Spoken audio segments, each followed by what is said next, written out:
Bryce and RB3, Cody here. I apologize I couldn't be there in person to tell you this. I'm currently driving home on my 2-hour trek over to San Dimas. Y'all ever been to San Dimas? A lot of white people there. Anywho, congrats, boys, on 100 episodes of the Meaning of podcast. I remember back when you guys launched this thing, I told you I wanted to be the first guest on the show. And it took us about, 50-something episodes to make that happen. Anywho, I made it on there eventually. It was a lot of fun. We talked about my favorite white hipster director, Spike Jonze, and I couldn't be happier that you guys made it to 100 episodes. So go out there, record 100 more. I'll talk about more white directors. Let's do that. All right, guys, congrats.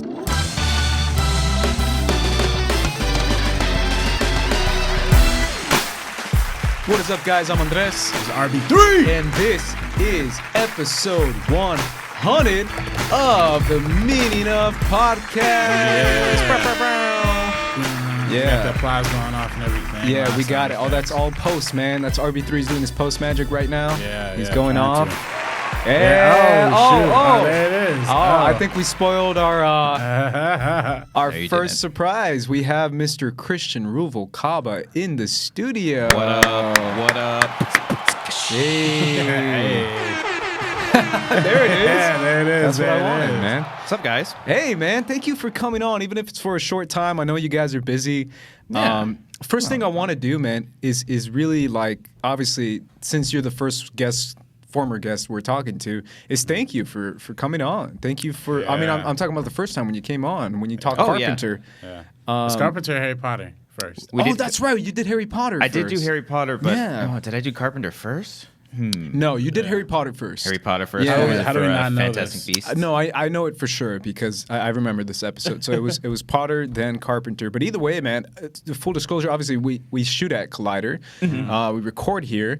So you guys are here all day. So asking someone to stay like an extra hour and a half is actually It's crazy. It's kind of a big deal. Most Yeah. people are like, I'm good, man. I want to go home. Like, No, I mean, it's nice for me because I live super close by, so it's gotcha. not that bad. Gotcha. But I mean, aside from that, you guys are the best. You literally are. Thanks, I'm working with you guys for man. Schmoes for so many years. We've had so many fun shoots, so many fun conversations with each other, a lot of great 100%. memories that we've had, and anything for you guys. You guys are seriously the best. awesome, man. Thank Yeah, you. We thank you. appreciate that, man, for sure. Cool. All right, bye. No, I'm kidding. Also, it was Carpenter first and then Harry Oh, no Potter. way. Yeah, So here we Carpenter go. was 54. Damn, bro, you called and me Harry out. Potter was 60. Not that to, Already. we both have computers. So I know. I'll never fact check. And I'm always like, I got SportsCenter playing right now. That's my fantasy team. But either way, man, thank you so much for sticking around. And thank you for doing those 2 episodes, man. I Yeah. think we've had who else has done more than one? We've had your homie Cade on more than once. and then Camilo, right? Got Camilo did? Camilo on twice. Yeah. And then we had Brian on twice. Brian on twice. Brian Perez? Yeah, Brian Perez. He went on the show? Yeah, he did. He was wow. on the Coen Brothers episode. Oh, that's right. Yeah, Yeah. episode was I two-parter. wasn't here. Yeah, I you weren't wasn't there here. for that. Yeah. But either way, man, I know that's an ask, but you did it, you fulfilled it. Which one did you prefer, Carpenter or Harry Potter? That's a toss-up because I love Carpenter, but like you think Carpenter, you think horror. Yeah. But he also has like a big range of other movies. But also I think it's because of my girlfriend. I think it's because of Amber. She's such a big Harry Potter fan. Like I've gotten so much more into that world and a lot more because she actually, like, as we're recording this, she's still re-listening to the audiobooks. She loves the audiobooks. The guy who does the voice is great. He's great. I listened to a little bit of it, but yeah, I can attest yeah, so to like that. I'm always like, she's like coming home crying. I was like, all right, who died today? And it was like, oh, Cedric Diggory. I'm like, oh no. And so I'm like super into that world. But yeah, I don't know. It's a toss up. That one might have been maybe the Carpenter, because I think when we were talking Harry Potter, it was for the new Fantastic Beasts movie, and that movie was you know. Really interesting. Did you see that movie RB3? Yeah, we saw it. We reviewed did see it. Yeah. I actually didn't mind it, and I think I said that on my review. I don't mind it either. Yeah. It's just like same with the first one too. The one that the first one that came out. Yeah. Quick, Christian, what do you think of It Chapter 2, man? It's okay. That's right. You didn't care for the first one either, right? I like it and then I don't. You Got know, it. there's some really good stuff in there. It's just all the loudness gets in the way, Sure. and I feel the exact same thing with the second movie. Interesting. If anything, I like the cast the best in the Okay. second movie. And a lot of the adaptation stuff from the book, like that just made me nerd out. Geek out. Yeah. Like, oh, they did that? That's cool. Yeah. Yeah. I know you're a But- big Stephen King fan, so. Yeah, I'm Did a you- big Stephen King fan. Did you see it yet, RB3? Yes, yeah. What'd you think? I'm Dang, applying for really? a job at Warner Brothers, so I don't want to. What do you mean, bro? You've trashed like every other studio. Yeah, I Now you know, wanna but I trash mean, Warner I Bros? can't do it right now. Like, Damn. I can't do it right now. Can't do it right now. That's cool. If they say if you have nothing nice to say, don't say anything at all. So That's Oh, true. damn. Okay, Yeah. there you But go. I mean, look, That there's means a you lot of hated it. good things about it. Chapter 2. I mean, for if sure. I'm being real honest, I don't think I've met anyone who liked it as much as I did, who loved it low key. I loved whoa. it. I loved it. Honestly, Nice, man. I loved chapter 2. I thought it was great. Riley loved it. Riley loved it. Oh, there you too. go. Yeah, to Riley me, liked it was just like when I first started watching it, I was like, all right, this is kind of weird. The tone was a little weird. And then I just kind of embraced it. And I was like, oh, this is kind of like a horror comedy, at least with Bill Hader and just like cracking jokes the whole time. I was like, I dig it. I don't know. It was super long, and I get the scare scenes were drawn out. Like I can, acknowledge that. Yeah. But everything else I loved. I thought it was really well done. So. yeah. All right, Christian, we're going to let you go, man. Thank you once again for stop coming it. on. You want Frank to say something? Have you guys had Frank on? We have had Dude, Frank on for Tim We Burton. looked for Frank right before we Yeah. started. We couldn't find Frank. Or at Frank- least I couldn't Frank find is You him. want to just say 2 words? You want to say 2 words? Hey, Just, it's the meaning of 100 The episodes. meaning of podcast is the meaning of everything. yeah, There's your soundbite. Frank, let's Thank you, go, Frank. We appreciate it. Woo, Frank in the house. Honestly, I loved Frank's episode. Yeah, You guys do Tim Burton? We did. Yeah. We did Burton with if you're Frank. gonna have anyone talk about Tim Burton, it's him. Maybe Darina, but I doubt it. I don't know. She's not that great. But Thank you, Frank. But hey, thank you. I don't know why I dipped my mic when I started No talking. worries. Thank you guys for having me on, and congratulations on your 100 episodes, and here's to 100 and more. Hey, Ooh, thank you, man. man. You Fingers guys crossed. are the best. You guys are seriously like the smartest dudes on the planet. I think was it Harry Potter? Yeah, I think when I came on for the Harry Potter, I think Cody warned me. He was like, "Look, man, you're gonna have fun, but these guys are fucking smart." I'm like, "Okay, let's see how smart." And then we're getting into these deep conversations. Like, "Oh my god, I thought we Yeah. were just talking about how big our wands are. This is crazy." We're comparing wand sizes. But you guys bring a lot of really great insight to things that people aren't necessarily thinking about, and I think we need more of that. And I hope the best for you guys. I hope we have 100 more and 1,000 more. And just keep on doing it. Keep Thanks, on man. trucking. Thank you, man. Love you guys. Appreciate it, love man. you too, Thank brother. you, Christian. Yeah. All right, one Have more. a good night. You too, and one more. For you. Oh yes, thank you. Thank did you. it. Thank you. Thank We you. made it. Oh man. Alrighty, man. Let's get into the rest of the episode. Yeah. Which is going to be... Sorry, that was the last one. Okay, bye. Love you, my brother. Got me. Yeah. Which is going to be, it's going to be kind of all over the place. But the first thing, obviously, we're going to do is take a couple of your questions that you guys sent us on Twitter and on Facebook. RB3 posted a page, a little comment section on the Collider Live Facebook group, right? Sure did. Is that right? Yeah. So we're going to get into a few of those questions, as well as another Facebook group that RB3 found. Yeah, it's the Schmoville Facebook group, and we're gonna have some announcements coming up about social We are. media after the break. We are. RB3's got some surprises for you guys. Yeah. But yeah, we're gonna have a forum where more questions are gonna be asked. We're gonna talk about that. First thing I want to do, though, RB3, is ask you how you feel. How you feel about 100? We haven't. We got a little bit of a chance to catch up, but usually we just came in and we started recording right away. Yeah. So, how you feeling, man? I feel good, man. I feel Yeah? good, man. It's feel like a long time's coming. You know what I Yeah. mean? We've had some Are you highs. shocked We had some lows. that we had 100? I'm not shocked, honestly. Okay. I think we do. I'm more pessimistic than you are. I'm very pessimistic. Yeah. Well, I mean, nobody can cancel us, bro. Like, we technically, and some people might think of us as being canceled. We haven't. Yeah. We just moved networks. You know, We couple moved to our times. own network. Yeah, we went high in our and minds. low. Yeah, I mean, they're still letting us use the place. Sound all on there, let us use it. Yeah. But Exactly. Full disclosure. Full disclosure. But I mean, listen, this has been. I love talking movies. This is like therapy for me every week. You know what I mean? Coming in here and just talking this shit. Low key true. Yeah, man. I mean, Yeah. like honestly, there's not a lot of film guys as smart as us, man. Not as smart as you, bro. Like, so it's like I it's, don't know it's about tough to that. have these conversations in real life. Sure. When people are just Sure. stuck at home watching, the same bullshit Netflix show every day, you know? So it's just like... And full disclosure, too, every time we come into the studio, at least for the past couple months, so past couple dozen or so episodes, RB3 and I have it very intense, and we recorded one of them, political debates and political conversations. Absolutely.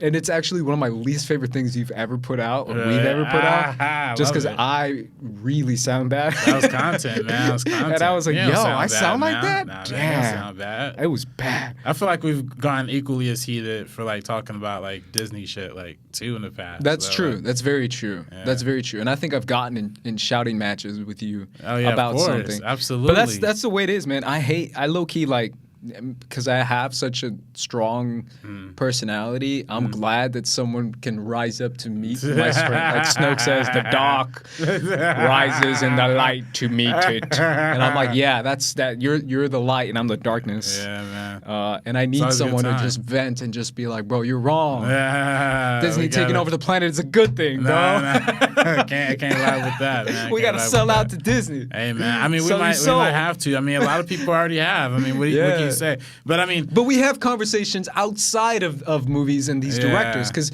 the theme of our podcast is essentially directors. We've expanded a little bit to franchises as well and different sets of movies. Right. Sometimes I think we've done an actor or two. I don't think we've done one yet, but we probably will do that. We did Donald Glover. We did Donald Glover. That's probably right. The biggest crossover. Yeah, but so we want to kind of dive out a little bit more. I think that's a good thing. Yeah. But we talk about like political aspects in sports, and even right before we went on, I was talking about the NFL, and you still don't watch the NFL. No, and meanwhile, I'm cooked on my fantasy football and trying to win this thing. Yeah, but I mean, stuff like that or music. We talk about like, did you listen to the new album, or what you thought of this new music and song or whatever it is. So we do different things, man. We do it. We do it all. We could have a whole variety show if we wanted to. Honestly, That's right. But none of this would be possible, RB3, with not only our listeners, but our hardcore listeners and the people who comment and the people who like and the people who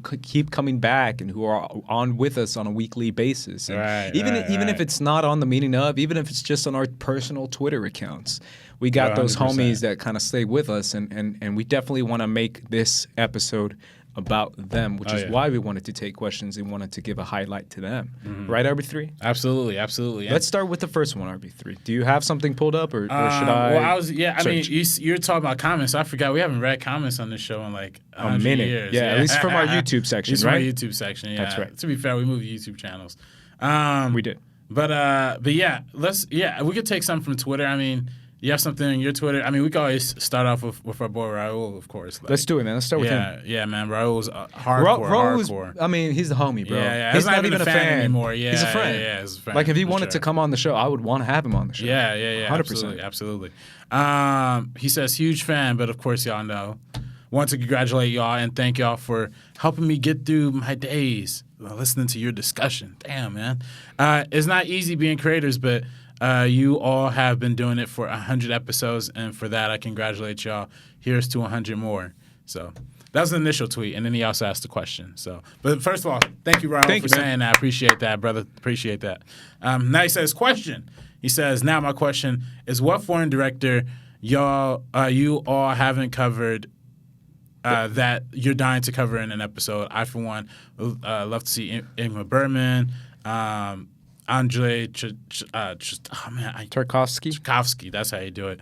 And you gotta help me out with the last one, brother. Pier Paolo Pasolini? Yeah, Italian Italian director, if I'm not mistaken. Foreign director. Who'd you love to talk about, Ace? I mean, can I do the obvious ones? Miyazaki. Oh, is an obvious one. Yeah. Bong Joon-ho. Yeah, Bong Joon-ho. Well, we talked about doing that one like really soon. We did talk about doing him because he's got the new movie Parasite coming out. Yeah. We've done some other ones, but I don't know if they really count. We've done the Mexican trios or quadruples, whatever you want to call them. Yeah. Because we wanted to make like an actual moment for them. But I think you know more European cinema than I do. Yeah, I mean, there's a lot of guys. I know more Asian cinema. Yeah, I mean, I'm big in the European. I mean, Ingmar Bergman, obviously. A lot of people consider him the most perfect filmmaker. I wouldn't necessarily disagree with that. I would love to talk about his movies. They're just for that, I feel like we'd have to go like months in advance and like really like read and like do all that shit, like do some real spiritual shit. Same with Kubrick. I mean, that's the reason we haven't done people like Kubrick yet and shit, because it's just like too complicated, you know? I also I would love to do Francis Truffaut. I mean, to me, he's honestly like really my inspiration for like a lot of shit I do. Interesting. He was a critic first, and then he was just like, man, I hate all these movies. These fucking suck. I'll just make my own. And he literally made 400 Blows that like kicked off the French New Wave movement. Obviously, there are other films before that that like helped innovate that as well. But I mean, just think about the fucking balls of a critic be like, all right, I hate this shit. Like every movie coming out in this time period is awful. And he's like, I'm just gonna make a movie myself. And he makes one that's considered one of the greatest movies ever made. So I fucks with that mentality, man. I love to talk about him. And plenty of other. You know, I'm film schooled all the way, you know, top down. John Woo is also John Woo's amazing. Foreign director too. I mean, but a lot of ones that we've covered in, you know, my history of international cinema classes, you know, whether it's, you know, like I said, Truffaut, you know, all of these guys in Italy for the Italian neorealism. Yeah.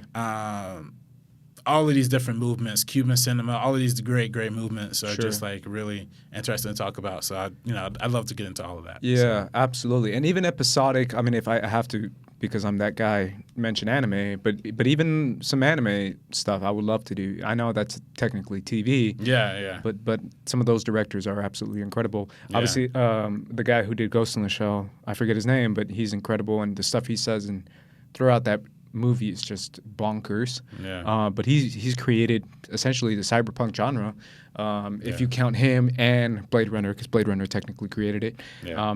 But I really do think that he elevated something different. Yeah. And he also led to people kind of taking the cyberpunkness of Ghost in the Shell, mixing it with Blade Runner, and then creating something like The Matrix, for example. Yeah. With the Wachowskis. Yeah. But yeah, there's a ton of anime shows, movies that I would love to talk about, and obviously those are all foreign. Yeah. So yeah, 100%, Raul. We appreciate your question and your comment and your love and your weekly support, and we're happy to get through your day. And honestly, man, anytime you're out here, we'd love to have you on the show. Yeah, Mexico represent, right? Absolutely. Mexico. Yeah. Today's Mexican Independence Day. To all my fellow Mexicans. Los mexicanos que están escuchando en este momento. Hey, man. Get it, man. Get it. I mean, no speaky, but I'm here. Feliz Día de la Independencia Mexicana, Orgullo Mexicano. Hey. Mi acento cambia al acento mexicano. Ooh, I like that. Shout out to all my Mexican listeners. That's what's up, man. Change it to a Mexican accent. But either way, let's see any other questions that we have. We also have voice messages from you guys too, so we want to play those, and voice messages from our guests and former friends and former friends, because we're not friends anymore. And RB3 right now is playing one of those messages. I mean, I wasn't playing that message particularly. JT is seeing about calling me. Just give me 1 second. Yeah, man, no worries. Let me. In the meantime, get JT on the phone. Let's do it. If he's up, let's do it. RB3 is the tech guy. He knows content. He knows what's going on. I don't even think. Fuck, hold up. I would just call him.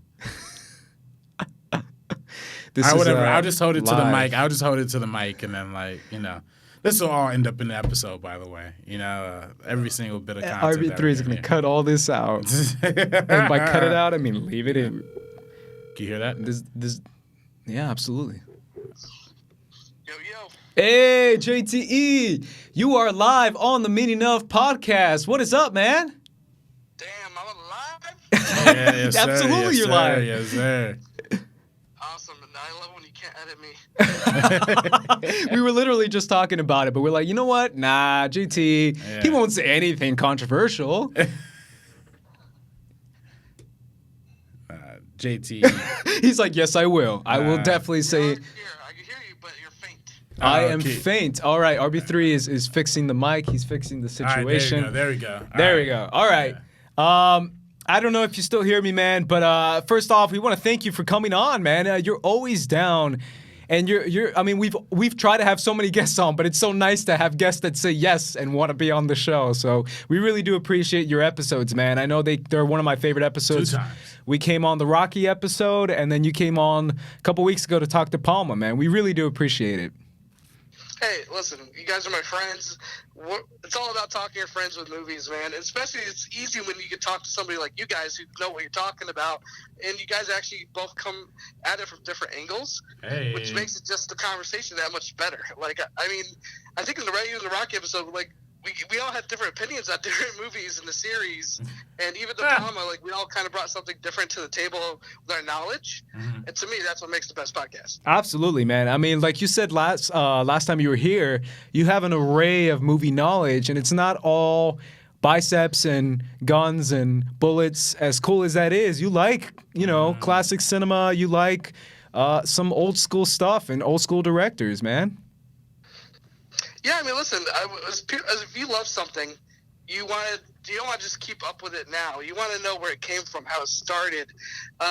You'll watch a movie, and then you watch an older film, and you're like, I had no idea that this movie I watched that came out a couple years ago, which is one of my favorite movies, was so influenced by a movie that came out like 30 years earlier. Yeah. And to me, that's exciting when you really get into filmmaking. Listen, Tarantino, he's famous for doing homages or taking things from different artists, and I think every director kind of does that. You talk to Scorsese, Spielberg, they had their influential people too. Like, when you talk to Spielberg, he always says Lawrence of Arabia was the movie that, like, made him want to make movies. And you watch some of the transitions, the famous match. Spielberg does stuff like that. Like, you could just tell this medium is so much about the love of the medium that came before it and what inspired you, and then literally taking that and twisting it in your own creative way. To me, that's what's so exciting about film. Absolutely, man. Obviously, we're a director's podcast. We talk about franchises too, but every time we want to have a guest like you on who has so many favorites, it's always a challenge. But if you had to, man, who are some of your favorites that you still want to talk about on this show? I mean, I told you this, like, when the cameras got Oliver Stone, I think, had one of the great runs of the early 80s to early 90s. Like, he just did some creative stuff. If you want to know about editing a movie, watch JFK. Oh, yeah. Yeah. The way it creates this momentum with the way he edits that movie, the style, and it's just, like, nonstop for 3 hours. And to me, that movie is just a masterclass in editing. So, like, Oliver Stone's one of those guys I always want to talk about. Not all directors are great throughout their whole career, okay? Stone has had a rough past 15, 20 years. But to me, the most interesting a director is usually in the beginning of his career. Yeah. The beginning is when he's just unfiltered. Everything that is, he's finally given a budget for the first time, or sometimes his lower budget stuff is the stuff I like the most. Like, Wes Anderson is a director who, listen, he get movies made, no problem. I still love Bottle Rocket. Like, it's his most least budget film. It's like his most but in honest. a way, it's like the most Wes Anderson. Yeah, his most honest, for sure. Absolutely, man. Who's another one? Name me one more. I'm a big John Woo fan. We were just talking about him. I just said John Woo. Yeah, and it's funny because, I think, most people know the American stuff, but I grew up on the Hong Kong stuff. Hong Kong stuff, yeah. And his American stuff has been, listen, Face Off is his best overall American movie. It's the closest you get to feeling like a John Woo film from Hong Kong days. But the Chow Yun Fat stuff, A Better Tomorrow, Hard Boiled, The Killer, Bullet in the Head. I mean, there's so many great things that John Woo did back in the day. That is, again, John Woo was super influential to, like, people who are making movies today. Absolutely, man. All right, JT, we'll let you go with one more question. I got a couple for you. Oh, there you go. There you go. Go for it. This is my last question from you, and then we'll pass you over to RB3. What's your favorite movie so far of 2019, man? Oh, that's tough. Listen, I guess I'll kind of give you two answers. Endgame, I loved Endgame. It was something that had never really been done before in cinema, ending like a 22-film series with one huge film. And there is closure in that movie. A lot of people say this. Dan Murrell was saying this the other day at Screen Junkies. If the MCU ended right now after Endgame, I would be square. Yeah, me too. Like, I wanted to. It was good. Yeah, like that Spider-Man shit. But if it ended, I felt like I would have closure for everything. Mm-hmm. So, like, for me, it's like I got to give them some credit for that. So, for the big blockbuster cinematic experience, the most fun I had in the theater, I would have to go. I'd have to go end Avengers Endgame. But outside of that, the two movies that come to mind are Once Upon a Time in Hollywood. All right. I fucks It's with a it. movie I appreciated more I thought about it. Yeah, me And I too. appreciated it more on second viewing. And the other one I want to throw out there real quick, which I didn't get to see in theaters, but I saw it on home video, was Dragged Across Concrete. Mel Oh, Gibson that's and Vince Vaughn. right. You love this movie, right? I think it's fantastic. It's brutal. It's hard to watch at times, but it's a director who made two other films, Brawl and Cell Block 99, which is, again, very violent. Bone Tomahawk was a really low-budget film, but I feel like this is him, I don't know, just kind of honing in on what exactly he wants to do in this genre, which are like these violent kind of cop noir films. And I don't know, it's 3 hours long also, but I'm telling you, it's worth it. It's expertly made. It's the best performance Mel Gibson's given in a long time. And here's the thing. They're selling it on Vince Vaughn and Mel Gibson. They're not like the main characters. There's other great characters throughout this movie that get equal amount of screen time. And the way he works all these characters together, I think it's fantastic. Check it out. Find it on Blu-ray. Maybe it's streaming somewhere, but it's one of my favorite films of the year. Interesting, man. Good deal. Thank you. Yeah, nah, man, that's beautiful. I gotta check that one out. I guess I don't have two questions. Just really got a question and comment. I'll start the comment. The comment is when you came on to do Harry Potter. You did a Rocky with us. It was the weekend after Harry Potter, and you said, because you used to listen to this show. And you said that to me will always make me laugh. You said you can usually tell like what side of the fence your friends landed on, like when it comes to like liking movies. But with me, for whatever reason, like you can never tell. Like yeah, I remember that. Do you think am I just some sort of all right? Whatever. Well, here's the thing: you were in film school this whole time, like. Film school years are where you really kind of you're introduced to so much different styles in movies and directors. Mm-hmm. I think you know what you liked going in, but I think you're expanding you're just expanding your fandom, really. I think you're in the age where you know what you like, you know what you don't like, but I think it's going to grow. And I think even there's movies I didn't like as a kid. I remember when I first saw French Connection when I was in high school. I was like, I don't know if I like this. I watched it later in my life, and it's like now one of my favorite crime movies ever. I feel that for sure. And I think I'm not saying you're a high school kid. Right. I do think like not everybody's that easy, man. I think the more you spend with somebody, the more you'll get a better idea. Right. And last thing I want to ask, out of the episodes that you have watched or listened to of our show, which one is your favorite that you're not on? Oh, that's a good question. Oh man, I'm trying to think which one. You did what? Here's the thing. I watch a lot of your guys' episodes. The ones I always seem to like the most is when you and Ace don't agree. Yeah, why does everybody say that? It happens a lot. But that's what makes great podcasting. Like anytime, and I like a lot because you guys don't just cover like the newest films. Sometimes you'll start a show reviewing something that just came out, and I love hearing that also. And hearing how you guys are just on totally opposite sides of what you liked or what you didn't like about the movie. Yeah. So to me, that's always.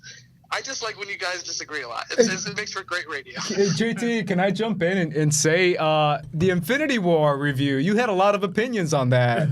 Yeah. RB3 and I were fighting over that. Yeah. Yep. I mean. Also, RB3, did you not like Blade Runner 2049? No, I didn't. No. That's right. I remember that. I remember listening to episodes about that. What the F? Yeah. There you go, JT. Man. Yeah, thanks, JT. Alrighty, man. We appreciate having you on, and obviously we appreciate your episodes as well. We can't wait to talk about. Let's call it now. Oliver Stone, man. Next time you're here, let's talk Oliver Stone. Yeah. I'm down, man. And guys, keep going, keep kicking ass for another 100 more. Thank you, man. We appreciate it. Have a good one. Later. Peace. Awesome, man. That was JT live, man. JT, unscripted. That's how we do on the Meaning Of. We like disagree about that now. We're like, what are you talking about, man? You're supposed to edit this in and cut this out. Nah. It comes back to us. We can't. We can't. We don't bicker force that it. much. No. Also, we never. I forced think a we're gonna disagreement. start to bicker on like actual real life like political stuff. Maybe. And we're gonna start recording that stuff. Maybe. Because I do it over text, and I'm like, yeah. bro, what are you talking about, bro? Yeah. Well, That's not what politics is. Come on. Nah, man. I just can't. I can't compromise when it comes to the real life. Come issues. on, bro. No You gotta. Let's come together. Let's jump to a question. Jared Simpson on Twitter commented on my post. He said, there have been several attempts at live-action adaptations of popular anime, but do you think we will ever get one that has 1, accurate representation, and 2, doesn't come off as silly? I love Naruto, but I can't see it going well in live action without it looking off. Yeah, RB3, let's start with you on this one because I get a lot of anime questions, but I kind of want to toss it to you. Yeah, here's what I think personally. For one, you gotta look at what the hands of the people who are handling these. You mean studios or you mean directors? Both. I mean Okay. both. I mean I think Adam Wingard completely fumbled the football when it came to Death Note. I mean if there was one that was the most easy, I mean to me at least, the one that could have easily been transported into into live action. I mean it's the easiest fucking concept. You just write the names in the book and then they die, And it's like, and he had the idea right, but the execution was all over the place. That this weird rock music in it. I just feel like. The thing is, like, if you're gonna go for the anime concepts, embrace the anime style. Sure. And there are ways you can do an anime style in live action. To me, 100%. I love the movie Okuja because that movie really does feel like it's a live action anime, even though it's not based on the anime. But the way the characters move, like Jake Gyllenhaal's character is all over the place and ridiculous. Sure. But that's how an anime character would be. The way the characters interact with each other and the kind of writing that is, the writing is a big part of it too. 100%. I also think that maybe this may not apply to popular anime, but I think if you also want it to come off less silly, you have to. I mean, I don't think Naruto and Dragon Ball Z are necessarily the best ways to not make it look silly. Like you might have to go for some sort of offshoot type shit. You know what I mean? Like I personally have been working on an anime live action adaptation, but I've told you about it a bunch of times, but I'm not going to say it to the world what it is. But it's the basketball anime that I'm always talking about. Oh, that's right. And I think if you do like a basketball live, if you make that anime into a live action, then it's a fucking home run because it's not like all the special effects and silly bullshit. It's an actual thing. But that's kind of what people want from anime, right? That's what a lot of people want. But I mean, I'm just saying, that's what anime fans want. Well, mainstream audiences get behind it. I think you got to take the serious ones and make those first and make those right before we could get optimistic with stuff like Naruto. Before we could get optimistic with stuff like Dragon Ball Z. Sure. I think Death Note would have been a perfect example of that. I thought Ghost in the Shell would have been dope for that. Disney canceled the Akira movie that Taika Waititi was going to make, but I thought that would have been something. That wouldn't have not been realistic at all, but that would have been something where he totally would have embraced the style of it. I think, because even Thor Ragnarok is somewhat anime. It is influenced too. Yeah. I've tweeted about certain movies that I consider to be like people want to talk about live action anime, and I can name a few movies. Obviously, not actual anime, but you said, anime style. Yeah. I have a lot of thoughts on this. Break it down. I've written stuff on this stuff. Break it down. I have a lot of thoughts on how to make a live action anime and why does it work and all these kind of questions. Like I could make an entire 5-part video essay like our girl Lindsay Ellis does. Yeah, she's the best. I low key might do that to be honest, just because I got so many opinions. Before we end the show, we do have to talk about our favorite shows that we listen to. Oh, what we're fans of. Dude, that's baller. Please remind me of that because I will forget. That's an amazing thought. Yeah. I personally believe, here's the real thing. The problem is people love Attack on Titan. People love Naruto. People love Bleach. People love whatever anime it is, Dragon Ball Z. Yeah. The first problem that I see if I'm a studio head is the sprawlingness of anime. Anime is so vast. It's created to be a giant world. Literally, I always talk about the steps of anime, right? In an anime pilot, literally the first step I always say is world building. I always talk about world building. And the problem with that is that world building needs exploration, and you can't really explore too much in a 90-minute process, which is why most popular animes are not movies. They're shows. They're anime shows. They're episodes. They're episodic series. Like I said, Dragon Ball Z, Naruto, Bleach. Bleach, for example, has 1 billion episodes. Dragon Ball Z has 1 billion episodes, and they still have 1 billion more.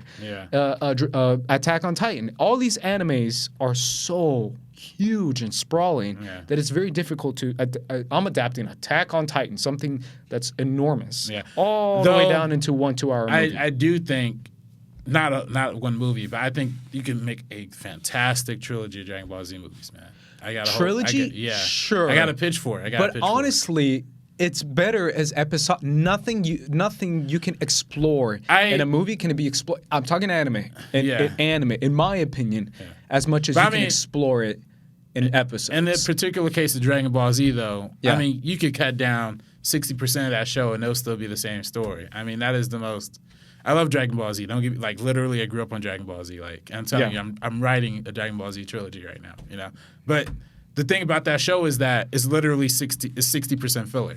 So it has a great core story. I think if you start the story from the Frieza saga and then flash back to the beginning parts throughout the first movie, and then you focus the second movie on the Android saga, third film on the Cell saga. That's a confined trilogy that tells the full arc of the Goku. Because you can't think of it as making a Dragon Ball Z movie. You have to think of it as making a Goku movie, or you have to think of it as making it about whatever you want to make it about. Because I feel like the problem with filmmakers, particularly with something like Ghost in the Shell, is that it feels like it was adapting so many different things when there is a confined, concrete story in there. It's very much, you just have to find it. You know what I mean? And you don't have to make it some sort of mind-blowing, epic, super condensed, full of this and that. No, just make it a story, man. Just tell the story. That's really all it comes down to. Yeah, I mean, that's the biggest thing from anime. I always say my fear of something that I'm very precious to, which is Attack on Titan. Yeah. As everyone knows, it's literally all over my social media. Is my problem with studio heads. I don't trust studio heads because if I'm a studio head personally, or if you are, or if anyone, and they don't know anything about Attack on Titan, and I just show you Attack on Titan, what's the first thing that comes to mind?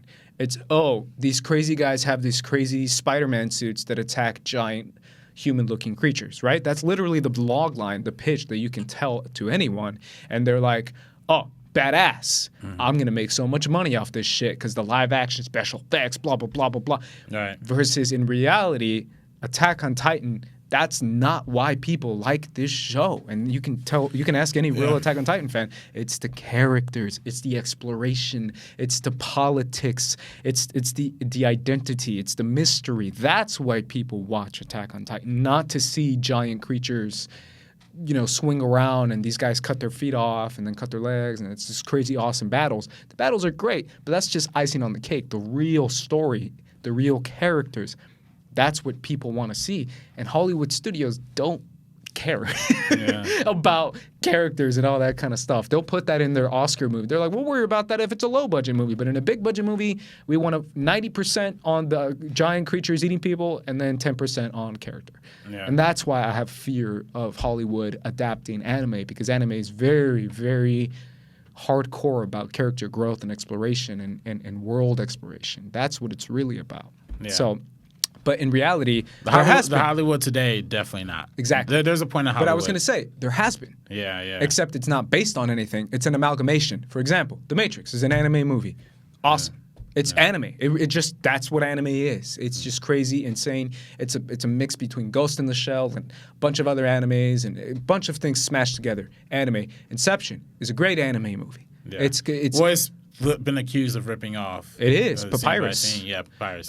It literally is just anime. So this idea, the world exploration, the building, this kind of stuff, that's a great anime movie.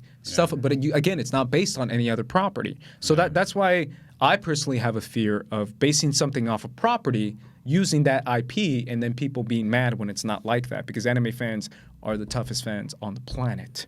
RB3. But are they though? 100%. Like I don't even Oh, think. bro, I don't even think. come at. You don't know any weeboo fans like I do, bro. Like anime fans go so hard. I mean, I see what you're saying, but I mean, in terms of live action movies, like the barrel is so low. Like it is. Yeah, there's no way you could like hate something that's half decent. You know. Exactly. Which is why we both liked Alita. Shout out to Alita, because we were like, what? We'll take it. Yeah. Straight up.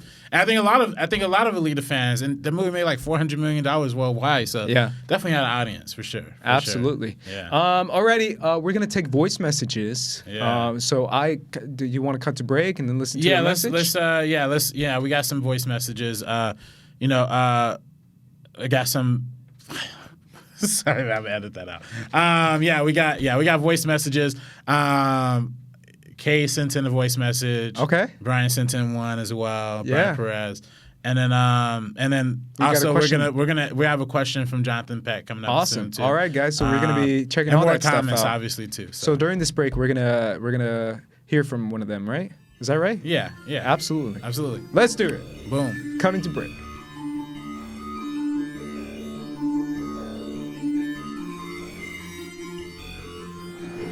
Wow, I can't believe we're already at the 100th episode of the Meaning of podcast. To me, the meaning of is free speech. The ability to say something even if it makes absolutely no sense. For example, Ace and Camilo thinking Infinity War is better than Endgame. Congratulations on 100, you guys. Here's to 30 more. Your friend, Cade Huseby.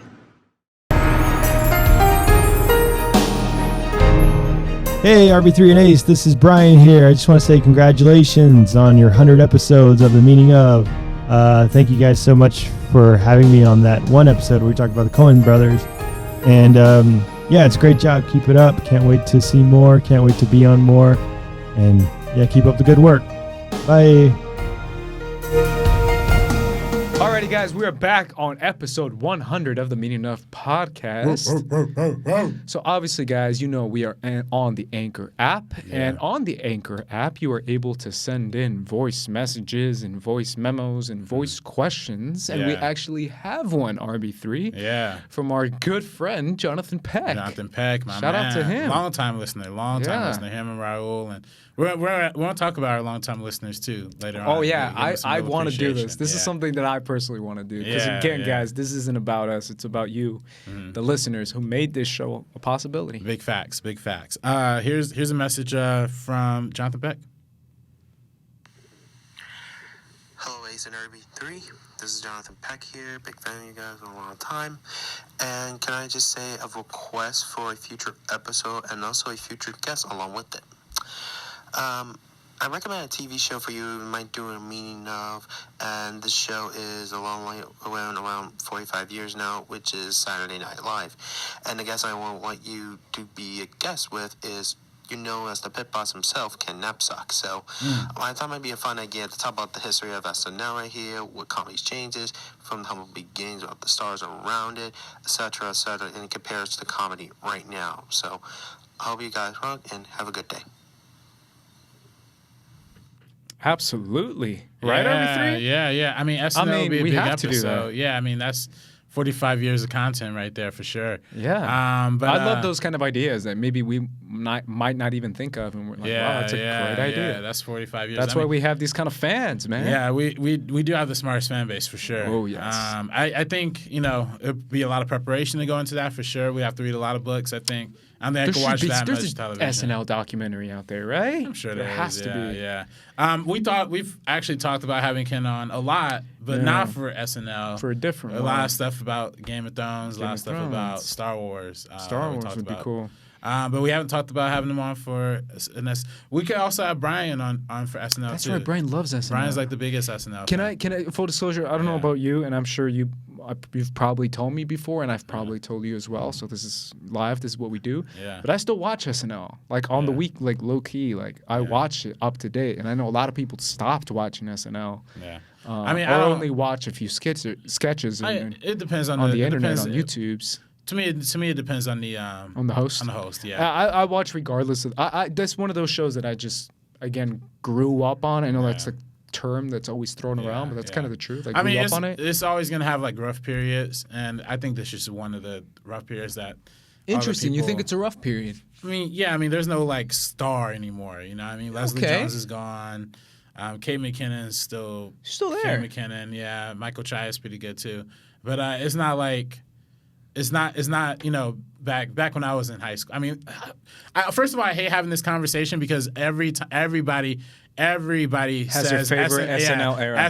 Everybody's gonna be like, SNL was always better when I was a kid. SNL was always, but I mean, it's just for me. Like, I mean, Bill Hader was on when I was a kid. Tina Fey was on when I was a kid. But they also had some really good ones really recently too. They did. Who was Isaac Myers had the weekend updates for a long time. Who else have they had on there like pretty recently that are like pretty standoutish? Ooh, you mean as hosts? Or as not just hosts, but as talent that they've had. By the way, Jonathan Peck, great dude. He sent that in 5 days ago. This is, and SNL probably isn't more relevant, hasn't been this relevant as it has been the past couple of days with the firing of that Shane kid or whatever.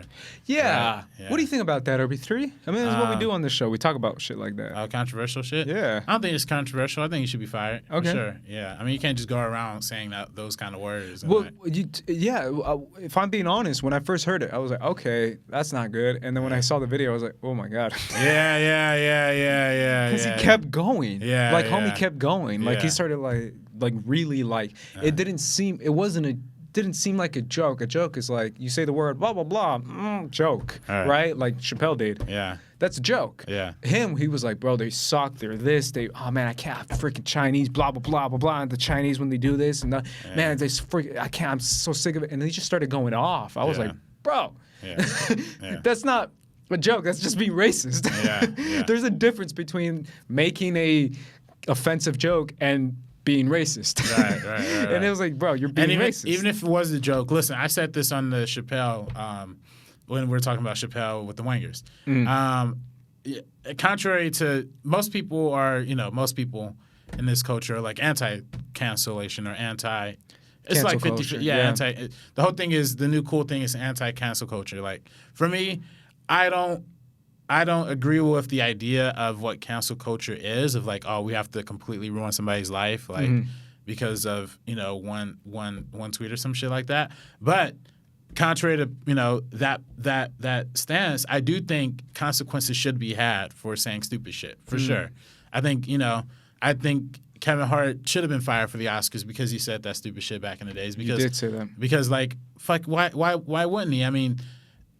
Normal motherfuckers like me and you, we just had this moment earlier in the episode. I literally don't want to say anything bad about It Chapter 2 because I'm afraid somebody from Warner Brothers is going to stumble across this podcast and I don't know, man. It's got a pretty low percentage on. It's not low, but I mean, it's not. The things I want to say about that movie are not things that will come across nicely or remotely. But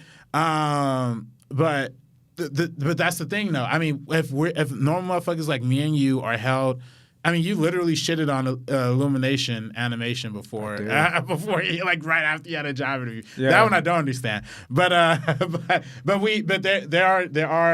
if normal people at the bottom are asked to have consequences for the shit that they say, why the fuck shouldn't we expect the top people to? And why the fuck should James Gunn have 2 fucking jobs? Because you're not afraid of that. Yeah, no, I'm not afraid of that. No, because why, man? Why? I'm cool with the Suicide Squad thing because it's like, that's nice. That's a nice thing. Like, he got fired. He got picked up somewhere else. 2? He got 2 superhero movies? Excuse me? Like, I gotta tweet some child-touching bullshit on my Twitter to get double hired for a $60 million movie, $60 million paychecks? So I don't know. That's just things I wonder. But whatever, But that is why I am pro. I am pro consequences. Like consequences should be had. Yeah, for there was some an shit. interesting tweet that someone said the other day when they were like, I think people are confusing cancel culture with consequences. Yeah. And Yeah. there was another one that said, I think people are confusing,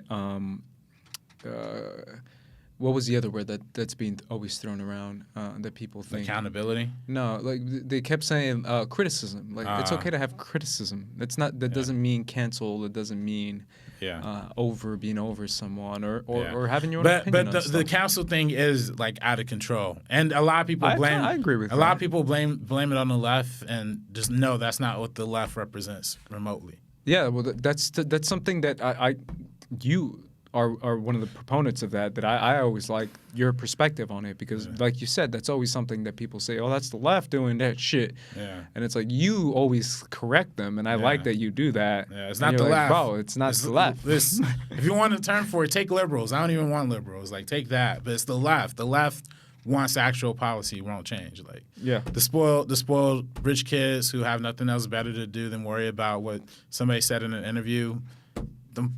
They're not what the left represents. Well, you mentioned SNL. I love Kate McKinnon. I think she's great. Yeah. A sketch that we have a personal connection to that I thought, and I told you, was genius because it's the most true. It's Idris Elba as the Impossible Hulk. Yeah. An episode that no one probably even saw the Idris Elba episode on SNL. But as soon as I saw that skit, I was like, bro. Mm-hmm. That is the most true shit I've ever seen. So essentially the premise of it, for anyone who hasn't seen it, because I'm assuming no one's seen it, is that instead of turning into the Incredible Hulk when he gets angry, whether it be inside a store, whether it be getting a parking ticket, whatever it is that this guy, Idris Elba's character in this short is doing, instead of turning into the Incredible Hulk, he turns into Impossible Hulk, which is emboldened white lady RB3. And I've told you, I've never seen people get shit moving like angry white ladies. For sure. You can have like 20 people complaining in line at a store. They're like, what's this? Where's our ticket? Blah, blah. And as soon as a white lady's like, let me speak to your manager. And all of a sudden it's like, oh my God, the white lady got mad. Oh my God. And it's just like you pick up your Captain America shield and you start like blocking bullets with that shit because angry white ladies make shit move. Yeah. They move mountains, RB3. For sure. So when they did a sketch on that, Yeah. I thought that was the funniest shit ever because it's so freaking true. It's accurate. That's it's super so accurate. the way when the cop pulled the black guy over, Yeah. and he's like, yo, my man, and it's a white lady, and he's like, oh my God, I'm gonna be so mad, and she's like, well, all right, lady, you can go, lady, you're good, no ticket. That was an actual funny sketch, and that was Yeah. like 2 months ago. That's good. So shout out to SNL, man. They still make funny shit. That's good stuff. Also, the Donald Glover episode, I thought that was funny. Yeah, that was a good one. Yeah, with That was a funny Migos, episode. when you played the Migos for sure. Yeah. But absolutely, we're going to do an SNL episode. I think that's a great idea. Good time. Let's jump to a couple Facebook. I don't know if you Yeah, have I got Facebook pulled open. up. I know you Yeah. asked some questions on there. Let's jump to that. Yeah, there's a couple. I mean, a couple we could get through kind of fast. Let's do it. Jeremiah Morris said on the Schmoville group, I just wanted to say thanks for that video you did for me a couple months ago. You and all you guys behind the scenes are my favorites.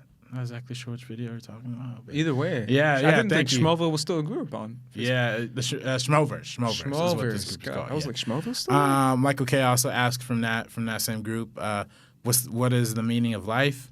I don't know if I particularly have an answer for that one. I don't know. Other than 42, of course.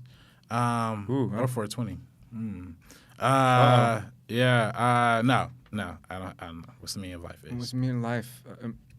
Love? RB3. Yeah. Love is the meaning of life. Let's set on movies. Elias Martinez said, and this is a good one, so we can maybe take a little time with this, maybe not. I don't know. Do you think there should be an actual adaptation of Heart of Darkness, or is Apocalypse Now enough? I think it could really work. I think it could work really well. I mean, look at Lost City of Z. So, in case you didn't know, Heart of Darkness is the book that Apocalypse Now is based on, and the movie Apocalypse Now takes the original movie that was set in the 14th century, 15th century, and readapts it for the Vietnam War. And he's saying, is there an actual? Do you think an actual adaptation will work? I do think an actual adaptation will work. of the story. But I think what's most fascinating about Heart of Darkness is the fact that its story is either directly or indirectly has been a point of influence for a lot of different movies outside of the subject matter that it is. I mean, Apocalypse Now is the obvious like direct adaptation, and that's the adaptation that takes place in the Vietnam War. But Saving Private Ryan is also a quasi adaptation of that. It's the same kind of 100%. It's the same kind of setup where they're looking for the one dude. They go this entire treacherous journey of trippy, weird shit happening, and then by the time they get there, the dude doesn't even want to be saved. The dude's fucking lost his mind. A lot of stories have taken A lot that. of movies do that. Yeah. I was gonna say there's a ton that you can probably say it's an adaptation or a loose adaptation. Loose adaptation of for Heart of sure, for Darkness. sure, for sure. There's other there's a TV movie that they did apparently in the 90s. And Lost City of Z, I believe, is Lost City of Z, yeah. I don't know if I think it's based on the author who wrote that shit, if I'm not mistaken. Yeah. But I think it's fascinating seeing that story adapted into other forms. Yeah, into other stories. Into other stories. Yeah, into other settings. Or conflicts, yeah. Yeah, for Absolutely, yeah. I think there could be one that's based on the actual conflict in the book, though. Yeah, it's like the African Why not? War or something like that. Yeah. I'm not exactly sure. It which one. is. It's the African, I think it's the, was it Polish or British? Shit, if I knew, man. But either way, Yeah. absolutely. I think there can be something done with there. I mean, to me, it's one of those things where adaptations, I'm not as precious about those kind of things where people are like, you can never adapt this, you can never reboot, never remake, never adapt. Right. I'm not a never kind of guy, RB3. I say if you want to try it, try it. Right. If you think you got a different take on it, do it. Right. I don't know if you agree with that. Yeah, no, I think so too. That's what I think. By the way, my mistake. It was not the 14th century or 15th century, 19th century. That's what I meant. I the little dyslexic people. I'm gonna hop over to the Collider Live official group, formerly known as Schmoville. Yeah. And we're gonna take some questions there. BC, my guy Ben Campbell. BC, what's up, brother? He said 100 episodes. Congratulations. That's awesome, guys. Keep up the good work. What is your favorite memory during the show so far? Here's to another 100. Ooh, that's a fun question, right? Yeah. Favorite memory? I mean, we mentioned Infinity War fight with JT. That was fun. Yeah. What's a fun one? What's a? I didn't have so much fun with that one. I think. I think it was fun. I'm always on the ropes when it comes to. No, really, hating man. Marvel You hit me movies. back, bro. Yeah, I'm always on the ropes when it comes to Marvel movies. I don't know. What's a fun moment that we had? For me, one of my favorite memories is us calling Josh McCouga for the Michael Bay episode. Oh my god, that's a great moment. Yeah. How could I not say that? That's one I barely listen. I barely listen to the shows like after they're published, but that's one I go back to. That one is just all through and through. It's a funny episode leading up to the call because we're talking all serious about Bad Boys, and then Josh comes on the phone. It's like, yeah, fucking Bad Boys, and then funny shit is. You keep hitting him with like, yeah, but do you think it's like a good representation for Latino people? And then Josh keeps kind of navigating his like way out of it. Like, oh man, it's beautiful content. Beautiful. Hey man, someone's got to ask those questions. Yeah, man. I'll Hold him ask accountable. Hold him accountable for sure. But either way, I think that's a good moment, man. Yeah, that's a great one. I mean, what was I gonna say? I think our top 10 is always a highlight of every year. Every year we do a top 10. Yeah. I still think it's kind of a good idea to do our top 5. Directors that stole the year. Directors of the year kind of thing. I think that's kind of like a cool we can brand that kind of shit. You know what I'm saying? Yeah. You know, we got Only the that. That's the meaning meaning of of exclusive. You know what I'm saying? Where we're not talking top 5 directors. We're not saying the best or the biggest movies. We're just saying made an impact. You know what I'm saying? Yeah, for sure. And the fact that we talk about shit like we can go from indie movies, Oscar shit, bullshit, Academy bullshit, to like box office numbers and the meaning of like Hollywood itself and what's gonna happen when every other movie is gonna be Disney. Yeah. Shit like that. That's what I kind of take as like one big memory. Yeah, Camilo really liked our episode on the Fox and Disney merger. He was a big Oh, fan really? of Interesting. Yeah. Yeah, that's one that everyone skipped. No, I'm playing. We gotta give We a shout actually out. got the most comments, I think, on that. Oh, on, no on our way. channel. Yeah. Oh, maybe I'm wrong. There you go. We got to give a shout out to Camilo, man. Yeah, Let's yeah. give a shout out to all our guests, man. Yeah. I really want to do that because, Camilo did 3 for us. Camilo did 3 episodes. Shout out to Camilo, man, because it's always that thing when you ask homies on the show. I'm always like, all right, man, let's see what they can do. And Camilo came out swinging, bro. He was not shy. He gave his opinions. He gave a lot of insight on Sam Raimi, which was awesome. Yeah. So cool. And we all just went back and forth, like talking about how incredible those Spider-Man Raimi movies are. And we broke down each and every one of them, like almost like frame by frame at some instances. Shit, damn near. It was like 3.5 hours. So yeah, the length of the episodes, the length of one of the movies. But at the same time, we got to give a great shout out to him. And let's give another shout out to your homie Cade. Yeah, man. Cade. We already heard from him, but still. I heard his voice. He might have done 4. He did Judd Apatow, and then Jon Favreau, and then Oscars, yeah. And then Endgame, yeah. Yep. So that's 4. Yeah, he does have the most, I think. Absolutely. Yeah. Shout out to Wendy. I just saw her when I came in. Wendy's a big one. Wendy and I had a good conversation. We talked about obviously the Avatar: The Last Airbender with her, but she still loves Miyazaki and really wants to be on for Miyazaki episodes. Sure, yeah. We gotta get that done. We have to do that. Yeah. But Wendy was great. We already give a shout out to our first person that you heard on, Frank. Yeah, Frank. Tim Burton, dude, he was insightful as hell. Oh yeah, he gave us to Tim Burton. Yeah. Christian Rukawa, obviously. Christian, obviously. Cody, too. He sent in a voicemail. Brian Perez, 2 episodes. 2 episodes. Brian. Josh McCoo, when he called in, was great. McCoo calling in. JT, like we said. JT. Alex Marzonia. Alex. For Yagos Latimos. We did have Alex on. That was incredible. Yeah. That was great. Yeah. Who are we missing? Who's our other? We have to name them all. We did Mark Riley. Mark Riley with Superman is honestly one of my favorite episodes. Yeah. Because we talk about like what makes Superman so great, man. Yeah. And it represents so much more than what people think it is. And, oh man, I love that episode. That's a personal favorite of mine. That was a good one. For sure. Because he definitely brings that insight. Who's another man? Who's another homie? I feel like we're missing someone, right? Rob, my homie Guy Rob. Ritchie, I forgot we had him in. That's amazing. Yeah. Shout out to Rob, man. Yeah, Rob's the guy. He's a good dude. We gotta have him and JT on for Oliver Stone because he said Oliver Stone. Right. He loves Oliver Stone. He said Oliver Stone too. Yeah. If you ever want to meet someone who does Oscar trivia better than anyone else, that's Rob. That's Rob right there. Yeah, you got homie that. Rob, he does it, man. Absolutely. Either way, man, shout out to all our guests. Obviously, guys, for anyone listening to this show who's still listening, somebody. I think we might, and I'm gonna be so mad and be so apologetic. Yeah. But full disclosure, RB3, we don't want to give a peek behind the scenes, but we do have some future guests eventually coming on this show. Oh yeah, I've sent the word out. Obviously, it's hard to deal with schedules, RB3, and I know that's always a difficult thing for other people to come in. Right.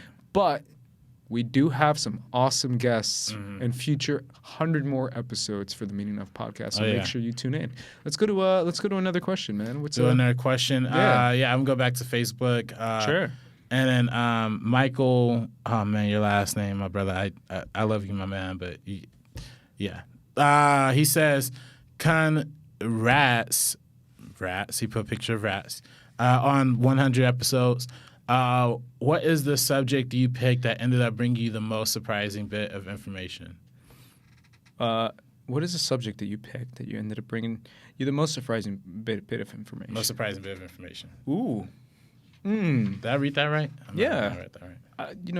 What's a character or I mean a director or a topic that we picked? What do you have something that comes to mind? I don't know about director, but I know for sure the one that I still hold dear to my heart that nobody else fucking watched is A Star Is Born episode, man. A Star Is Born episode. That one where we did all 4 versions of A Star Is Born. Oh my God, yeah. Yeah. And that absolutely. That one definitely had 111 facts that I didn't know going into the episode, but when I actually studied up on the history of, I mean, obviously I'm a big fan of, we're going to talk about who we're fans of later in the episode, but I'm a big fan of the podcast You Must Remember This, which is great history of film and cinema throughout the years.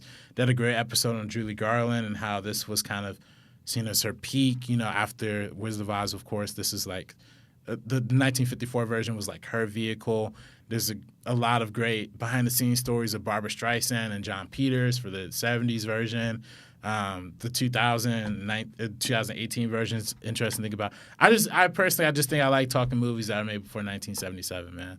I think I had a great time talking about some classic cinema, bro. Classic cinema is what I'm all for. If I know this was the first episode we ever did, but it was one of the not hardest. It was one of the weirdest weeks of my life watching, because when we do the meeting of, we try to watch all the directors' movies. We eventually don't, and we can't, and we try to do like a highlight reel of all of them because we want to break down each and every single one, but we usually don't get a chance to. But I think I saw every single one of Darren Aronofsky's films, and he was our first director in preparation for Mother. And it messed me up, RB3. Yeah, nah. If you binge all of Aronofsky's movies like I did, in a week, it was a lot to handle. When you went from like Requiem for a Dream and Noah and freaking Mother and freaking like, it was a dark it was a dark look into someone's eccentric mind. The Fountain, Black Swan, bro, homie goes hard. Also, I think I saw all his movies. Was Denis Villeneuve. Oh yeah, first two. He was he's definitely one of my favorite directors, and I got to be honest. When people say who's your favorite current director, he's up there for me as one of my favorite current directors. That's truly making some interesting and poetic and relevant and political and all the kind of stuff that we like to get into kind of movies. And I love 100%. That, whether it's Incendies, whether it's Prisoners, because Prisoners is so profound and deep and has so many layers to it, and it's an incredible movie. That guy to me is just on a different level. He's just so good. Absolutely incredible. So those are the two that I probably learned the most from. So thank you to Michael for... that was a good question. Oppenheimer. That's how you do it. How do you not say that name? I can't get that one done.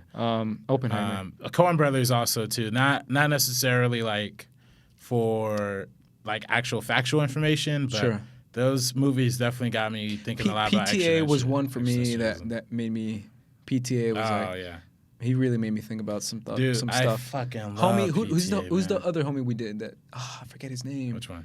I already forgot his name. Danny Boyle, Ang Lee. Not Danny Boyle. Ang Lee. Danny Boyle was interesting because that freaking. Fonzo Cologne. No, there was. I'll think about it later. The homie who did Nebraska. What's that guy's name? Oh, Alexander Payne. Alexander Payne. Yeah, man. We thought we knocked that shit out the park when we did that episode. We were like, it's perfect timing. Yeah. Movie's about to come out. Got like two views. Yeah. That's how I knew where this podcast is at. He was those movies made me feel some type of way, bro. Yeah. For real. For sure. Let's go to Jordan Sherrick, who says, "Who would you put on the Mount Rushmore of movie villains?" So that's tough. Obviously, as when someone says all-timer villains, what do you got? Let's go kind of back and forth. Who's one that's obvious for you that needs to be up there? Shit, obvious? Like, are we talking? I would say Heath Ledger's Joker is one that's up there. Oh yeah. Heath Ledger's Joker, for sure. Yeah. I would say either Emperor Palpatine or Darth Vader. One of them has to be up there. I would say, you know who I think is underrated and I think is the most slimy, most crazy villain in movie history? That's Commodus in Gladiator, Ridley Scott's Gladiator. Joaquin Phoenix. Joaquin Phoenix. Shout outs to Joaquin. Yeah, for sure. I think he's absolutely one of my favorite. That guy, you just hate his guts so much. You want him to explode so bad.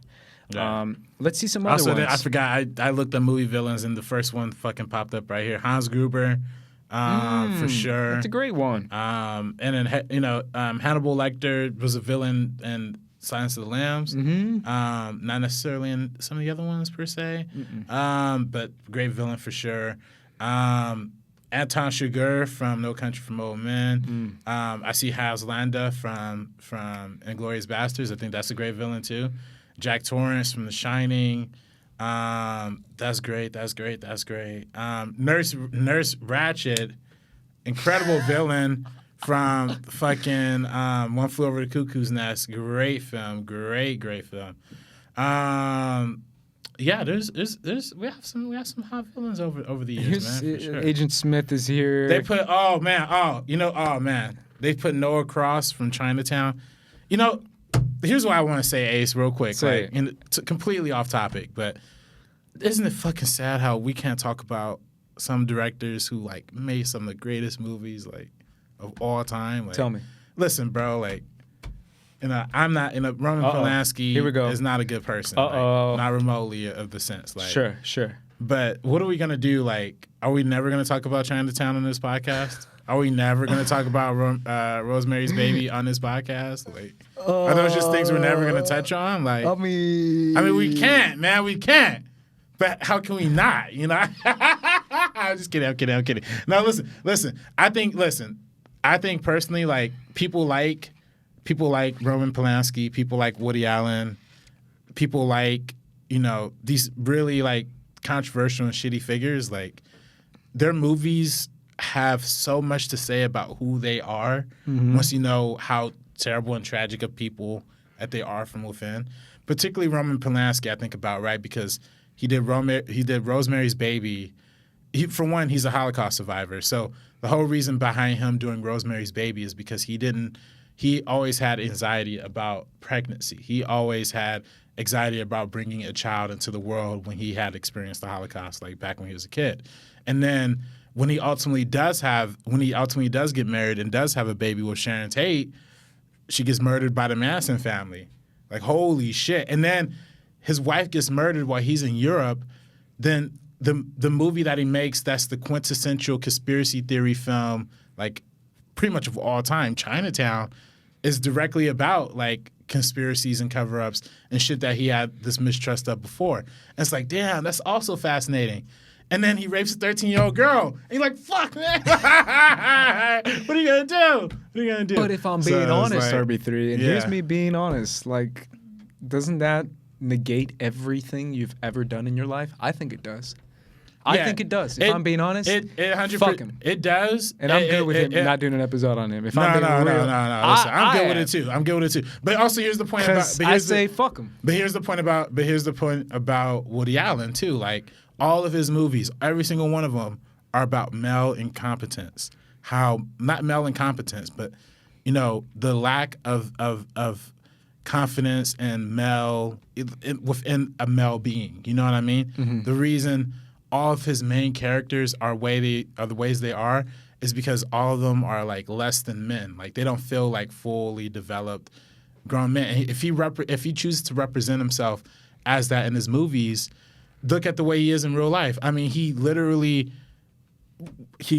molested his adopted daughter and then married one of them. Like he married Sue Young. Like so, it's crazy that to think about who they are as people are reflected in the films that we love so much. 100%. But then like, because the art and the artist are so inseparable, you can't really look at one without looking at the other. So it's tough, man.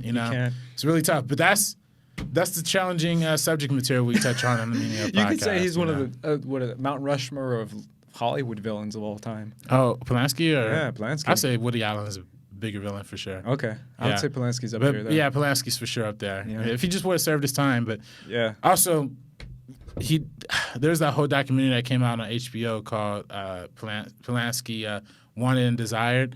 And the lady who directed that movie was very pro-Polanski, so much to the point where Polanski watched that documentary and actually apologized to the victim. Like, he was like, oh, finally, a story that gets it. And then he watches that movie. He's like, okay, maybe I did do something, Jesus. So, fucking guy, man. But, yeah. Anyway, tough subject material aside, Did you get 4 RB3 as 4? Far as movie villains? Oh, yeah, nah, man. Kaiser Soze. Soze. I can't mention that one either. I know, you can't. Oh, shit. I'm taking that one back. Yeah. John Doe in 7. John G.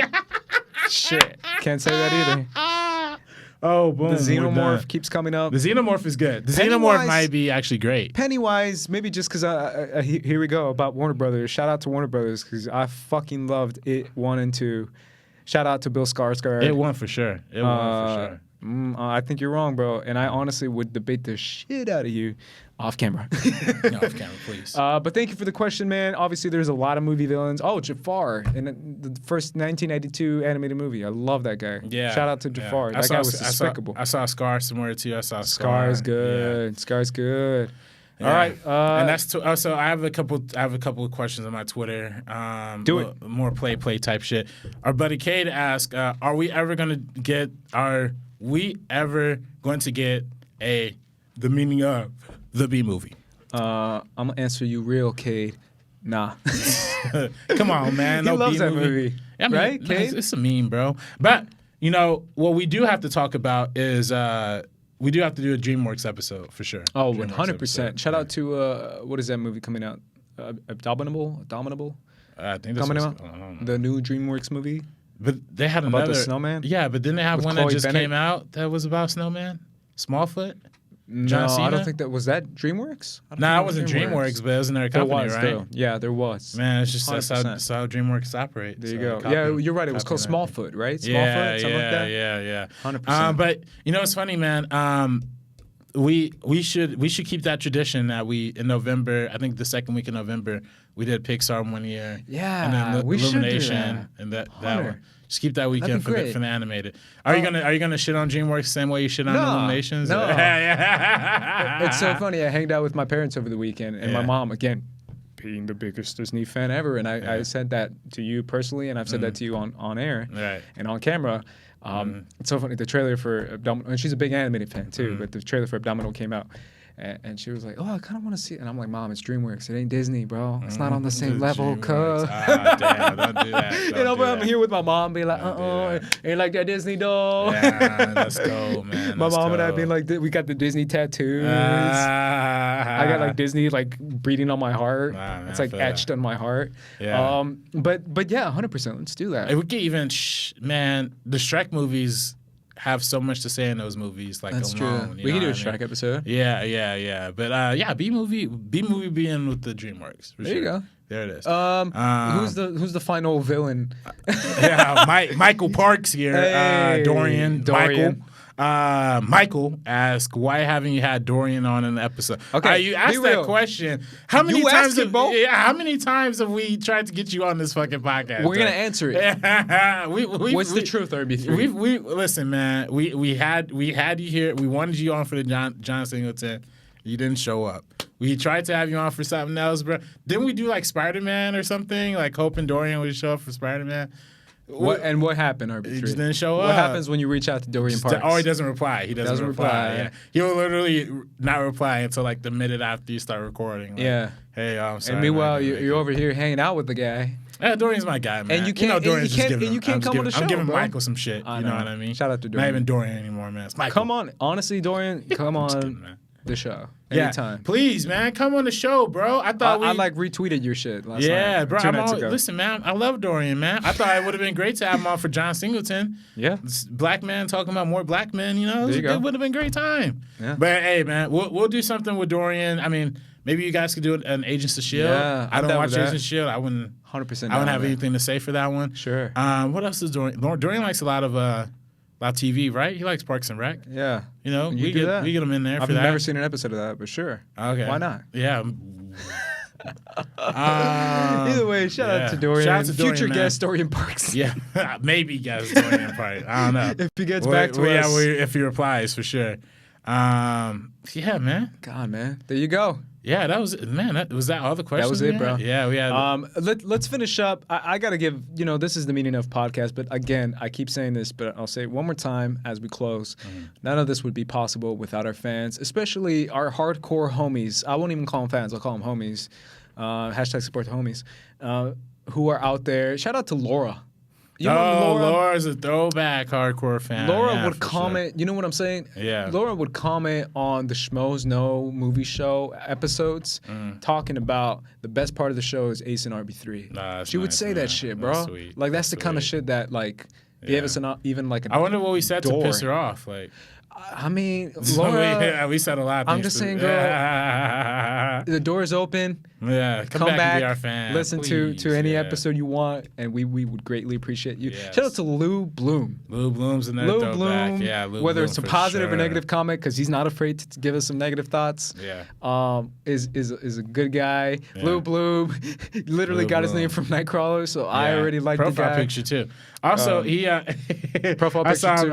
I saw Lou Bloom last when I was on the Wanger thing talking about Dave Chappelle, and like Yeah. literally every comment was like, "Yeah, fuck yeah, Wangers are doing it." Lou Bloom was the one in there. I was like, "Hey guys, I don't think what you guys are saying is like completely fair." I love Lou Shout Bloom. out to man. that. Fucking Who's Lou another Bloom. homie out there? Man, we mentioned Raul. Raul's a of course. homie. Yeah, Raul, of course. Yeah. Who's your homie that you said would comment too? Oh man, Steven Alvarez, man. Salute to my guy Steven, man. There you go. He was my roommate. When I talk about day one, bro, he was my roommate from CSUN. There you go. Before I even start this podcast, before I even joined the Schmoes No Show, he was my roommate. So he still listens. He be commenting. He commented on the action movies one and on a couple other ones. So salute to him for sure, man. The biggest for sure. meeting of fans that made it possible. Yeah. Are we missing someone that's a hardcore homie? Oh man. Okay, I'm gonna go to the movie Ace. He's still with us. He's still with us. Oh my God, I love movie Ace. Tony Wagner. Tony Wagner. Yeah, My God, that's my homie right there. Tony Wagner. Gunslinger 199. Gunslinger. Yeah. That's my boy. Yeah. You're getting all these shout outs. Yeah, Those are the homies right there. Shout out to my mom. Yeah, your mom. My mom listens. Your mom listens. retweets every time. Yeah, I'm sorry for the foul stuff I said with your mom. No, listening, bro, it's all good. It's all good. Neil Verma. Neil Verma. Yeah, That's the homie, bro. Yeah. That's the homie. Yeah, man, shout out for to sure. these guys, man. I mean, you're going to the Twitter homies now too, right? Because Neil Verma is a Twitter homie. He's still a Twitter homie. He used to comment too, but No, yeah, I thought people stopped commenting after we left Collider, man. Yeah, that's true. Very true. Shout out to those guys, man. Those guys are awesome. And they're the ones who even got us this far. So we really do appreciate it. Right. That is our 100th episode, RB3. Yeah. Give us your closing news. Yeah. So we have some great new content coming out. Hey. For the Meaning Of podcast, everybody, ladies and gentlemen. Not just for the Meaning Of, but as many of you know, since we've been on our independent venture here, we have had a new YouTube channel, and it's called First Cut. And we, if you're listening, we probably should. This is the beginning of the episode, so we can have more subscribers. But First Cut is our YouTube channel where the podcast is posted, the video version of it. Obviously, the audio listeners are listening at home. What is great about First Cut is that we have the YouTube channel for the podcast, but it's also a place for us to do reviews, all that type of stuff. So, and we're gonna be using a lot more. So if you see videos that haven't been uploaded, it's because we're making shit. Yeah, right? yeah. Because we're gonna be doing shit. Yeah, it's gonna be shit coming out, which is why we are changing our logo. Let's go. We have a new logo. It's right here on screen. You'll see it right here, courtesy of Mr. JD. Let me get his full name. Salute to him. And we also have a new banner. Boom. The banner is here too. You can see that right there. Judah Italian. Yeah, Judah Italian, man. Judah Italian. You JD. I just know him as JD. I just know him as JD. You know what I mean? Either way, man. New graphics, new logo. Make sure you subscribe over to First Cut. Yeah. That's what we got coming. Shout out to Judah. Yeah, and so and along with our new graphics, we're also going to be putting out a new kind of content to First Cut. 100%. Where we're bringing the First Cut is we're going to start doing video essays to start off with. You know, I got a couple in the tuck. Can't wait. I got a video essay for Once Upon a Time in Hollywood. JT mentioned that before. I got a video essay for something else that's also in the works. I'm getting ready for the Will Smith Gemini Man. I got a whole video essay for black actors in Hollywood. And we got that coming up and also from this point going forward. You know how we moved the YouTube channels. Obviously, we used to be part of the Schmoes Know podcast feed, and all of our old audio stuff is on our new feed, but all of our video stuff is still on the old YouTube channel. So what we're going to be doing is we're going to be re-editing our old archive and re-uploading them to our new to First Cut with new graphics, new everything. It's gonna be every week. You're gonna get two podcasts every week for the next. I don't know how many weeks that we have. I'm so to catch excited up for that. So it's gonna be the new ones, obviously, and then a throwback one according to whatever is popular that week that we've done before. And let's finish up. You said our favorite YouTubers. Yeah. Lindsay Ellis. We always give her a shout out. Shout out to Lindsay Ellis. Shout out to Patrick H. Willems. Shout out to Film Joy. Film Joy. I've watched one of them. Film Joy. I'm the one who recommended you. Yeah, I showed you a Film Joy video one time. Shout out to Cinefex. Cinefex is a big one, man. I love Cinefex. Cinefex literally always gets me who through am my I day. forgetting? I love Cinefex. I love Wisecrack. Is great. Wisecrack. Yeah. We always love Wisecrack. Yeah, Wisecrack. I mean, they literally every week, for some reason, they seem to choose the same topic we do every single week. 100. But maybe that's just selfish of me saying that. Like, maybe we're still in their content. Yeah. And there's some other great video essayists out there. Or Be even Kind YouTube. Rewind. YouTubers in general. Yeah. Or movie reviewers. Movie reviewers in general. I mean, I check in and double toast it from time to time. I always, I'm a casual. I like Your Movie Suck. He always has an interesting opinion. For sure. Shout out to those guys, man. Lindsay Ellis. Also on the podcast sphere, I already mentioned You Must Remember This. That's one of my favorite podcasts in the world. Shout out to, for me, if I want to give a podcast, I give a podcast shout out to The Ringer. Yeah. I listen to Big Picture, Sean Fennessy. Yeah. In The Big Picture. I Yeah. listen to Chris Ryan with The Watch. Yeah, those guys are awesome. Before this podcast started, the Canon was a big inspiration. For Amy me, Nicholson. with Amy Nicholson, 100%. And then she also had another one, Unspuled, with Amy Nicholson and Paul Scheer is another great one. Like I said, you must remember this, and not a non-movie one I listen to religiously is the Joe Budden podcast. Big fan of Joe Budden. Sure. So. Yeah.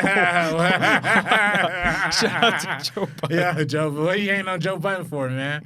I'm not hating. Either way, those guys they're the homies, man. Yeah. Those are the guys we emulate. For me, The Ringer and Patrick H. and all those Lindsay Ellis on a personal level, just on a Disney level. I listen to Jenny Nicholson when she puts shit out. Yeah. Shout out to those guys. I think they're great. We already mentioned Wisecrack, and they're great. And honestly, go subscribe to all their stuff because they're absolutely amazing creators and the kind of creators we want to be. RB3. Right, 100%. And we 100%.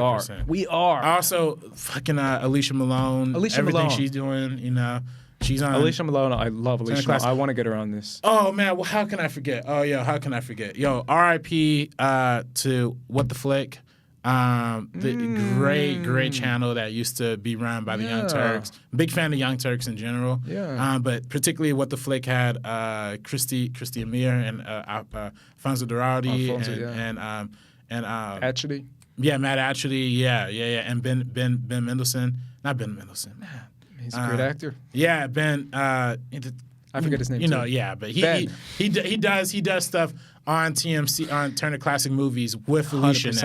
now, and stuff for Criterion too. So and that should make. And they have a great new podcast called I think it's called Breakfast, something to do with breakfast. But yeah, they're great. They're absolutely fantastic. This became like a shout out podcast. 100%. Yeah, I mean we got to do it. We gotta do it. And we got to give a big salute to the people at Collider Video. You know what I mean? Thaddeus, Ellis. Thad Williams, Christian Harloff, Mark Ellis, Mark Fernandez for letting us use this venue, even though there's really no benefit for them. That's true. Yeah, but yeah, they're absolutely fantastic and wonderful and beautiful people. So Absolutely. yeah, man.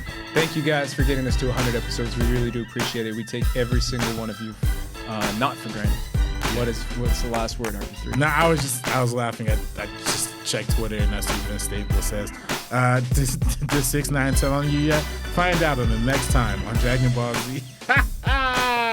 Yeah, that's how we do in the Meaning Enough podcast. You never know what you're going to get. Never know. Either way, guys, for the Meaning Enough podcast and for 100 more, I'm Andres. This is RB3. And we are peacing out. Peace out, guys.